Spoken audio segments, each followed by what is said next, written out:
Good evening.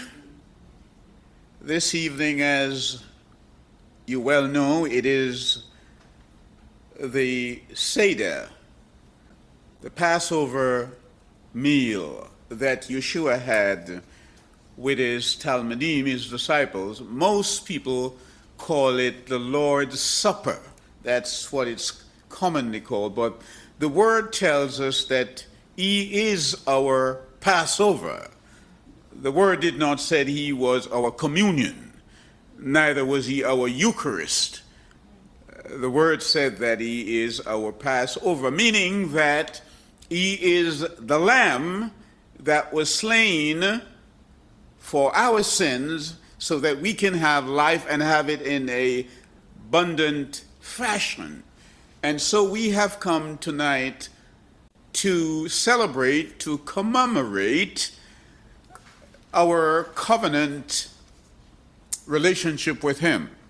That's what it is all about. It's a covenant relationship with him. And we want to look at that and to reflect on that through the word of Yah. And so I will invite you to turn with me to Bereshit. That's Bereshit, Genesis, and the 12th portion of it, because this is where it all started, where Yah called Abraham out from where he lived. And we know that he lived in Ur of the Chaldeans, which is Babylon. And so that is a shadow of our experience, because as we have often said, that physical Israel, their experience, is a shadow of spiritual Israel's experience.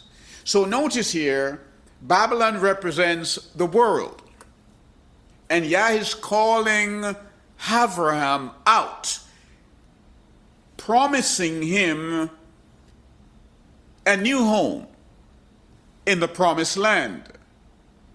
And so we're going to look at that, which leads into our Seder, our Passover supper. Chapter 12.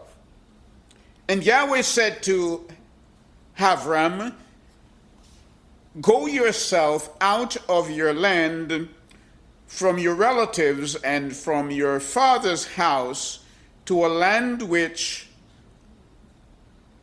I show you. And I shall make you a great nation, and bless you, and make your name great, and you shall be a blessing. And I shall bless those who bless you, and curse him who curses you. And in you all the clans of the earth shall be blessed." Now it is interesting that Yah says all the nations of the earth will be blessed, meaning that it is contingent upon Abraham's obedience to him. So when you have that group of people over there and that one over there claiming Abraham to be their father, the word here is letting you know that Abraham is everybody's father who is faithful. And so no one person can claim him and put a patent on him and say he is our father. But if you're not faithful, Abraham cannot be your father, because Galatians 3:29 said, if you be in Yeshua, then and only then is Abraham your father. And he says, all nations will be blessed. So most people I know will say he made a covenant with Abraham here in chapter 12. I would say he made a promise. And so we will now look at chapter 15 of Bereshit. And the word here says, after these events, the word of Yahweh came to Abraham in a vision saying, do not be afraid, because as you know, after he had told Abraham to move. Abraham left and went through the promised land, and there was a famine, and he ended up in Egypt and almost lost his wife because he was trying to protect himself. And had Yah not intervened into that situation, then all biblical history about Abraham certainly would have written differently. And so we're now at chapter 15, and the word came to him in a vision saying, "Do not be afraid, Abraham, I am your shield.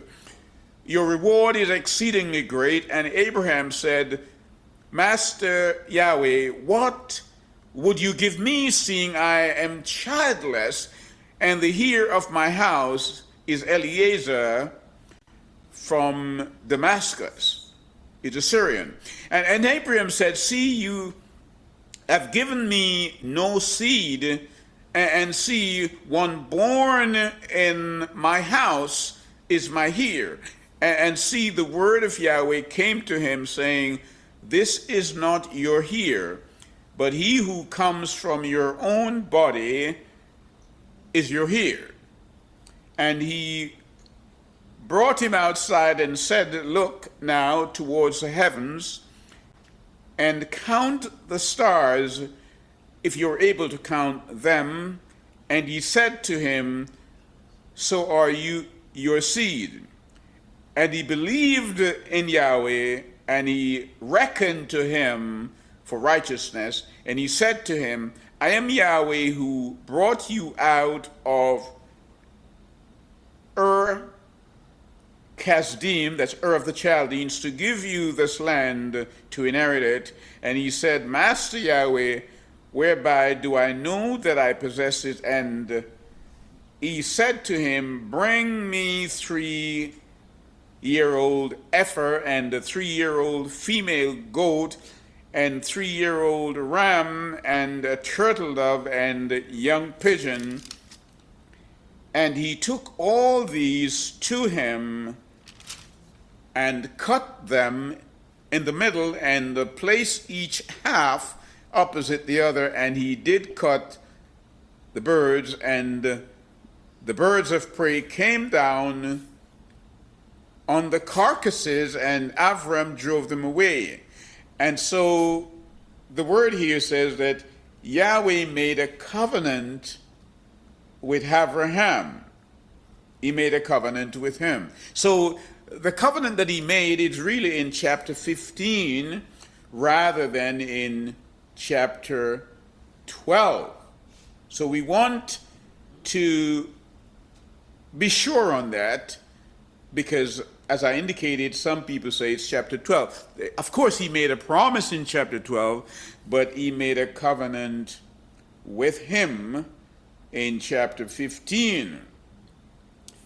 And therefore, what interests me is that although he told Abraham, he said, "I'll give you the promised land as an inheritance," but when we read Hebrews chapter 11, the word says, well, let's go there. Hebrew chapter 11.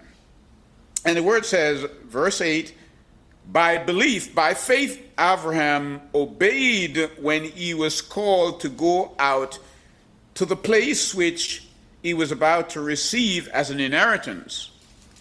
And he went out not knowing where he was going. By belief, he sojourned in the land of promise as a stranger, dwelling in tents with Yishtak and Jacob, the heirs with him of the same promise. But he was looking for the city having foundation, whose builder and maker is Elohim." Did you hear that? Now, Abraham must have understood the difference between the shadow and the real. The promise is made for the promised land, that's Israel. But he said Abraham is looking for a city that is not built. The foundation of it is not built by hands. So obviously, we know that Abraham here, his eyes are on the heavenly kingdom. That's what his eye is on. And so we pick that up in Galatians chapter 4, and the word here says in verse 22, "For it has been written that Abraham has two sons." How many sons? Two. He had many more sons because he had sons with Keturah. But the emphasis here is on Ishmael and Isaac. Yishtak. And so if we understand here what is being said here in Galatians, perhaps we will understand what is happening in Gaza today or in the Middle East. Because it is from this we have these two groups of people claiming that Abraham is their father and therefore the land belongs to them. But we just read earlier that Abraham's children are those of promise. Paul picks up the theme and Paul says, "He who is a Jew outwardly is not a Jew. If you be in Yeshua, then are you Abraham's seed." Abraham is your father. And so technically, those of us who believe in Yeshua and have come tonight to participate and to celebrate, we could go to the courts of justice and say, "We're Abraham's seed." But I wonder how many people would listen to us. But the word is clear that if you be in Yeshua, only then are you Abraham's seed. But we see that in that part of the world, people are fighting. Abraham had two sons. And each day, the two groups, they send their sons out to fight against each other's son while rejecting this son. And until they accept and acknowledge this son, the fighting will go on unabated. We need to understand that. So let's continue. It says, "For it is written that Abraham had two sons, one by a female servant, the other by a free woman. But he who was a female servant was born according to the flesh, and he of the free woman through promise." This is allegorical. For these are two covenants. Did you hear me? These are two covenants. One indeed from Mount Sinai, which brings forth slavery, which is Hagar, for this is Hagar in Mount Sinai in Arabia, and corresponds to Jerusalem, which now is, that's the physical, and is in slavery with her children. But the Jerusalem, or the Jerusalem above, is free, which is the mother of us all. And this is what John says he sees coming down in Revelation chapter 21 and verse 9. John says, "I see that." Now, what intrigues me is that here is Abraham in 1948, and I mean BC. Are you with me? And he is promised something, a land, a kingdom. And here he is, BC, looking into AD. The word says he is looking for a city that only John saw. You better ask Abraham if he has 20/20 vision, because that's hindsight and foresight and all kind of sight. He is looking by way of his pineal gland because he sees the Jerusalem that's given to him for his seed. But that's not what he wants. The word again for emphasis, it says that he's looking for a city whose foundation is not built by hand. And John in Revelation, Yohanan tells us, I saw the new Jerusalem coming down out of heaven, adorned like a bride. And so we need to understand that situation. Now, so when Abraham was given the promise, he's told that, listen, you will pass on in a ripe old age, but your seed, your children, your descendants, they will go into a country that's not theirs. Yeah, he's saying it's not Shemitic land, it's Amitic land. David calls it the land of Ham. That's Egypt, Mitzrayim. That's what he said. And he said they will spend an inordinate amount of time, 430 years, but after that period of time, I will send someone to redeem them. I will do that. And he did. He raised up a man called Moses, who was floating on the Nile and picked up by Pharaoh's daughter. And it's interesting that, his sister Miriam went and got a nurse and, so arranged the whole thing that Moses was nursed for a few months by his own mother. And then he lived in Pharaoh's house. That's interesting. So they came on out. It is time. Yah met Moses at the burning bush and sent him to Egypt, because those who were looking for Moses for the crimes that Moses has committed, they're now dead. So Yah says, go to Egypt and tell Pharaoh to let my people go. Tell them. Because they must come out now, because the time is up. One thing about Yah, he keeps his promise. When we promise anything, perhaps a day or two pass and we forget. It's 430 years. And Yah says, all right, I remember my promise to Abraham. And so he sent he sent Moses to deliver them.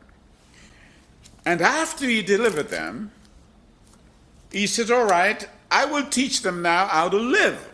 So come with me to the book of Shemot, we call Exodus, and we will look at the 19th portion, and we will read verse 5 and 6. And now if you diligently obey my voice, and shall guard my covenant, there it is, same covenant he offered to Abraham, then you will be my treasured possession above all peoples, for all the earth is mine, and you shall be to me a reign, a kingdom of priests, and a set-apart nation. Those are the words which you are to speak to the children of Israel. They've been in slavery all this time. And Yah sends a deliverer to them. And so the time has now come for you to not only be emancipated, liberated, but I'm bringing you out so that you will know how to live, to worship me, but it is contingent upon your obedience to me. I'm going to change your diet, the way you see things. You may have gotten used to the flesh pots in Egypt, but I'm going to give you better than that, straight from heaven. And the people said, everything Yah says we will do. And so they had a covenant meal. It's a blood covenant. And they ate. And so Moses, the deliverer, went up to Mount Sinai to get a copy, as you always get a copy of a contract that you sign to bring to the people. And while he's away, the people made a golden calf, which we read in Exodus chapter 32. Now, sometimes we miss what happened. Moses went up that mountain several times. 7 different times Moses went up into Mount Sinai. On one of the occasions, though, Yah heard the people reveling, dancing, and in their minds they were worshiping. I don't know who they were worshiping, but in their minds they believed they were worshiping Yah. But they had built a golden calf, and as a consequence, they had broken the covenant. I've gone that way to show you the importance of covenant, and covenant without obedience is not covenant, it's broken. It's the same in marriage. You don't say you're married and you are committing adultery at the same time. You have broken the covenant that you made. So Yah sent Moses down to speak to them,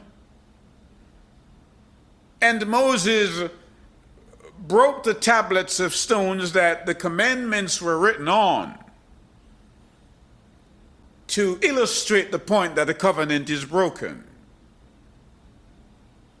Thereafter, they were given the book of the law.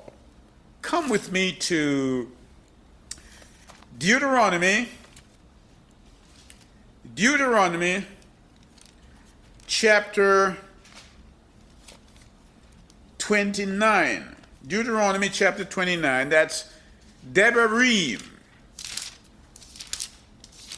The word says, "These are the words of the covenant which Yahweh commanded Moshe to make with the children of Israel in the land of Moab." So it is in the land of Moab that the book of Deuteronomy was written. Understand that. Understand also what is happening here. When you speak to most people who have a Jewish insight, may I say that, and you hear the word Torah, they tell you, well, Torah is the first 5 books of Moses. It's nowhere in the scriptures that it says that. Torah means instructions. So when people say, well, did you read the 5 books, or did you read the Torah? They are thinking of the first 5 books. No, Torah means instructions. So Yah is saying, the covenant which Yah commanded Moses to make with the children of Israel in the land of Moab, besides the covenant which he had made to them in Horeb. 2 covenant. Don't miss that. He's saying this is a separate thing from the one I made in Horeb, Mount Sinai, because you broke that one, and this one here that I am giving you, the book of Deuteronomy, is the book of the law. We've got to understand that. And that's why when we talk about marriage, and most people run to Deuteronomy chapter 24, and they quote from Deuteronomy 24, as the people did in Yeshua's time, and this is why Yeshua had to correct them, saying, it was not so in the beginning. This book was given as a consequence of transgression. That's what Galatians says. Are you with me? So the word here said that Moshe called all Israel and said to them, you yourselves saw all that Yahweh did before your eyes in the land of Mitzrayim, that's Israel, to Pharaoh and to all his servants and to all his land. Your eyes saw the great trials and signs and great wonders, but Yahweh has not given you a heart to know and eyes to see and ears to hear till this day. And I have led you 40 years in the wilderness. Your garments did not wear out. Your shoes did not wear out. So you ate no bread, you drank no wine, no strong drink, so that you might know you were not drunk. So why didn't you grasp this? I made a covenant with you and you fell in love with a golden calf. I made sure you did not have any strong drink, so you can't blame strong drink to say you were tipsy at the time.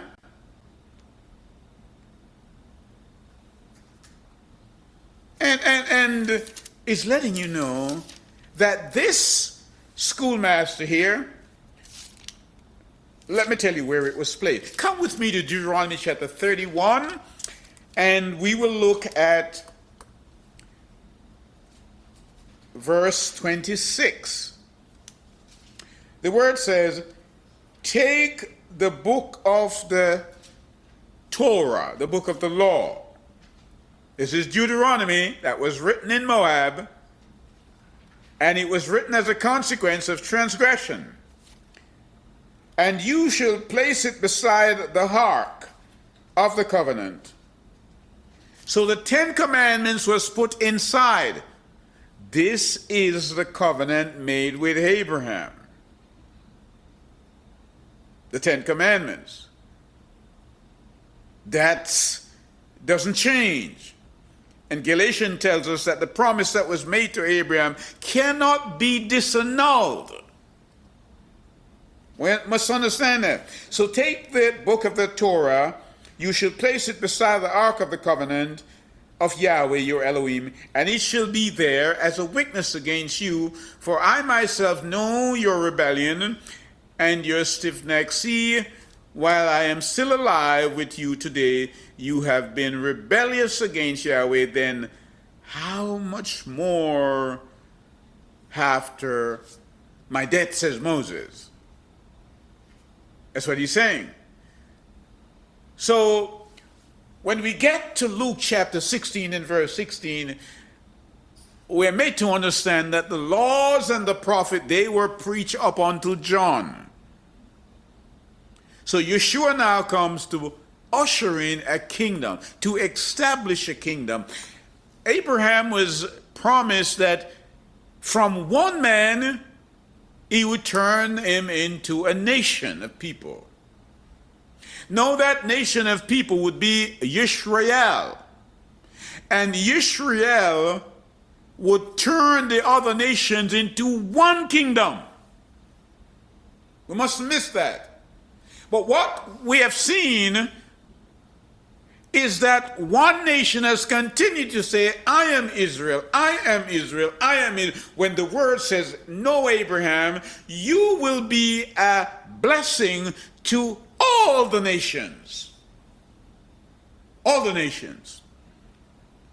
And if you accept Yeshua, then are you Abraham's seed. So let's turn our eyes a little and look at the book of Galatians again, chapter 3. And if we should look at verse 17, it says, now this I say, Torah that came 430 years, in your Bible it probably says law. But in our Bible, Torah, as I've indicated, means what? Instructions. So now this I say, Torah that came 430 years later. So where are we now? We're in Galatians, but Paul here is reminding the Galatians who were Greek by nature, Greek by birth, he is reminding the Galatians that when the people were in Egypt 400 years subsequent to Genesis chapter 15, this covenant cannot be annulled. Let's read it for you.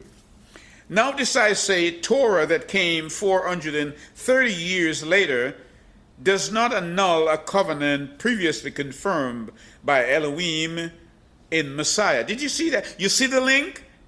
Elohim in Messiah. And Messiah is linked to Abraham, so as to do away with the promise. Now, many people, when they read the scriptures, you know what they say? They don't understand what's happening here. And I've gone this route so that we can cogently understand what is happening. Yah gives them the book of the covenant, the 10 commandments, and put it inside. And said, if you obey that, all of you will be a priest, will be priest. In chapter 32, we have the golden calf incident, and so Yah says, no, you're not ready. You are disobedient. So he gave them the book of the law, Deuteronomy. As schoolmaster Paul calls it. And you remember, this book was lost till Hilkiah the priest found it and brought it to Josiah.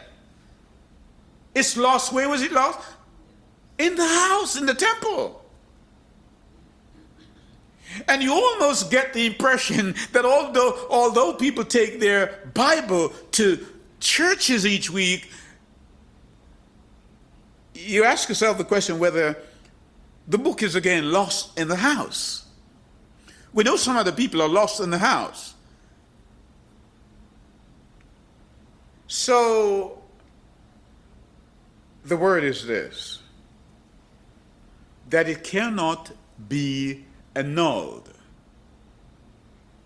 So that book that was put in the side, which was lost, when Yeshua came, it says Yeshua would restore us to the original covenant. Now, I know we read and it says this is a new covenant. And my question would be, what is new about it? Is it the same law that he offered to them on Mount Sinai? Oh, yes. What's the difference? It's no longer on tablets of stones, whereas the Philistines may have access to it. It's in your heart. And so when we read in Jeremiah 31 to 33, it says, I will make a new covenant with Judah, and I will make it with Israel. That's what he says. And I will put it in their hearts. Paul picks up the theme, if he is the writer of Hebrews, and he said it in Hebrews chapter 8 and verse 10. The covenant that I will make to Israel is that I will put my laws in their heart. Again, he says the same thing in Hebrews chapter 10 and verse 16. And who is he making the covenant with? Israel. Now, if you are a Baptist, a Pentecostal, a Seventh-day Adventist, a Catholic, a Wesleyan holiness, a Methodist, perhaps you ought to ask yourself the question, why is the covenant with Israel?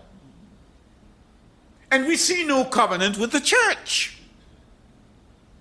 It's very simple. If you be in Messiah, you are no longer a Gentile, but you are a Yisraelite. Don't let anyone tell you that you are not, because the word gives you authority. And that's why when we were at Mount Sinai, when I say we, that's the royal we, that's our ancestors. It says there was a mixed multitude, meaning they were not all of the same people, but when he gave them the law, he called them Israel, and he gave everyone. Law for the stranger is the same as the law for the homeborn. And so those who foolishly say they are Gentiles, no, it's an oxymoron. How can you be a Gentile believer? A Gentile is an unbeliever. And so we need to understand that. And so we can claim confidently through the word that gives us authority that Abraham is our father, because according to Galatians 3:29, we are Abraham's seed. And so I'm not intimidated by whatever sorties and Exocet missile they threw over the land in Israel. I'm not intimidated by that, because Yah says he will clear out the land before he brings his people in. Are you with me? And so we are on good grounds when we study the word of Yah. So here's my point. When someone reads the book of the law, Deuteronomy, which was, well, let's read a little bit more in Galatians. You know, the word says in verse 18, for if the inheritance is by the Torah, it is no longer the promise. If the inheritance is by the law, he's talking about Deuteronomy law. But Elohim gave it to Abraham through a promise. Why then the Torah? Why then the law? It was added. Did you get that? Because of transgression. You could word that and say it was added because of the golden calf incident.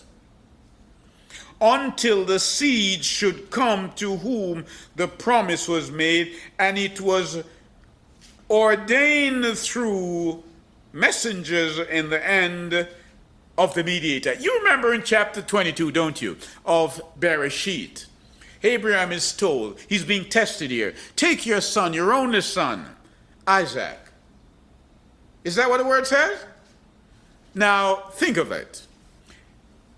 Ishmael is older than Isaac. But the word says, take your son, your only son. Are we to assume that Yah had forgotten that Abraham a previous son?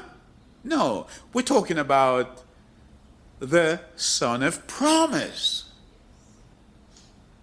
Take your only son and go and sacrifice him. Now Yah is testing Abraham, because Abraham well knew that Yah does not accept human sacrifice. Abraham knew that. So Abraham goes and, he said to his servant, me and the lad, we're going to worship and we'll be back. That's faith. Faith is a verb. Abraham is told to go and sacrifice him, but Abraham says, we're going to worship and I'll be back. And young, at the time, Abraham, this young man, Ishtak, is in his 30s. But he's obedient. And so he asks his dad, Dad, I see you have all the implements here. You have a dagger, you have, you have fire, and where is the lamb? Where is the sacrifice?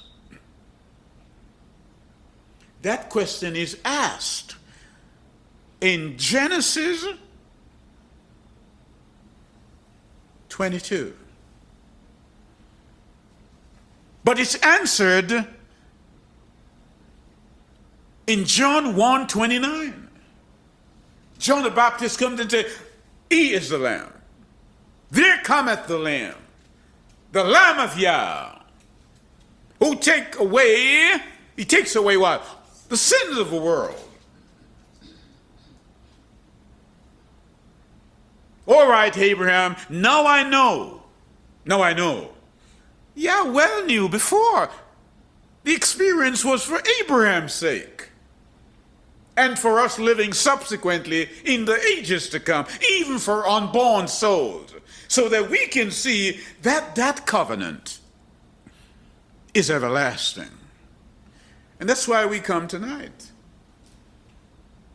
to renew our covenant.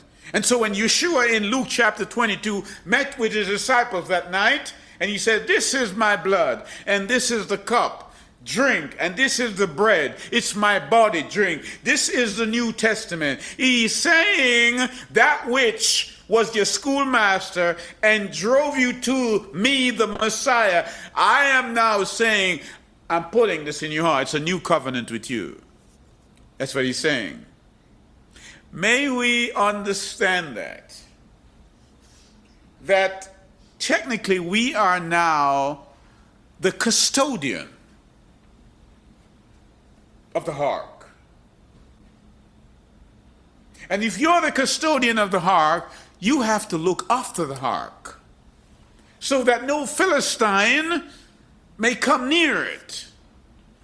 It must not be taken into Dagon's house. You didn't hear me. Because some of the places people go to worship, it's almost as if it's Dagon's house. And so tonight we come to drink his blood and eat his flesh. He once said that to some disciples, 70 of them, and the word said, because they thought it was so cannibalistic, but he was using it as a metaphorically so that they would understand that it is only symbolic in that sense. But 70 of them, the word said, walked away. They said that teaching is too hard. And even today, this teaching is too hard. When you tell people that the feast days are to be kept. Did you hear me? I said when you read Genesis chapter 26 and verse 5, it says Abraham kept the covenant, he kept the ordinances, he kept the command, he kept the law, and all of this was before Mount Sinai, meaning they pre-existed. You've got to understand that. And so when Yeshua says to his disciples, as often as you do this, you do it in remembrance of me, he said. He didn't say do it every week, because Passover is only once a year. Are you with me? And people, some do it every 13th Sabbath, some do it every week, every Sunday. He said, no. Once a year is Passover. Leviticus chapter 23. And so, he didn't say as often as you have communion, as often as you eat the Eucharist. That's not what he said. And so the word here is that we must continue in this tradition. And some will say, okay, but after that, it says he took basins and he filled it with water and he got a towel and he washed their feet. And he did. And he said, you ought to do likewise. But I want to ask you the question, what precipitated that? You will recall during the lead up to all that, they wanted to know, well, who is the greatest among us? And James and John, they brought their mother asking, when you come into your kingdom, will you let one of my sons sit on the right and the other sit? Let one be chancellor of the exchequer and the other will be secretary of state. Because they believe that he's going to drive out the Romans and start to rule. And he wants them to know, my kingdom is not of this world. And so the point is, they were arguing about their position. In America today, particularly in sport, people want to know, well, who is the GOAT? Meaning, the acronym, who is the greatest of all time? And that was what was going on. And perhaps they had not listened to him carefully, because he had made it clear, of all the men born of a woman, John the Baptist is the greatest of them, is the greatest prophet. But they still wanted to know where they're going to sit. High chair. You know, sometimes people get a new job and they look in the office and the chair doesn't match up, so they order something new. The curtains are not long enough. And so my point is, the feet washing was not so much an ordinance, he was teaching them humility. That's what he was doing, teaching them how to humble themselves. He said, you call me Lord. Well, it's not Lord because he wasn't British. He said, you call me Master, and so I am. But watch me now. I am Master, but I'm washing your feet. I wonder if we could ever venture the idea. Could we deposit that idea of these billionaires in America and said, will you who own these supermarket and these businesses, one day just walk in and wash the employer's feet? Could we do that? Of course, if you want to be fired, yes, you could say that. But Yeshua said, I am your master. And watch what I'm doing. So you likewise ought to do this to one another. And they made it an ordinance. But he was teaching humility. And so we must humble ourselves. You know, I often hear people pray and asking Yah to humble them. No, if Yah humble you, may not like it. Humble yourself. And so tonight we come to do that, and we thank him for his message to us through the work that he has done, what we call the crucifixion and the bread, the covenant. It is because of that covenant with him why we're here tonight. And it cannot be annulled. And it cannot be imitated by other means other than which is prescribed in the word. It is not a Eucharist. It is not a communion. But yes, we have communed to be here, to partake in the Seder. It is Passover time. And so we thank Yah for his presence and for the Torah, for his instructions to us. We thank him, and we pray that as we drink his blood tonight and eat his bread, we will celebrate and acknowledge and memorialize the work that he has done through the Passover. In Yeshua's name I pray, amen.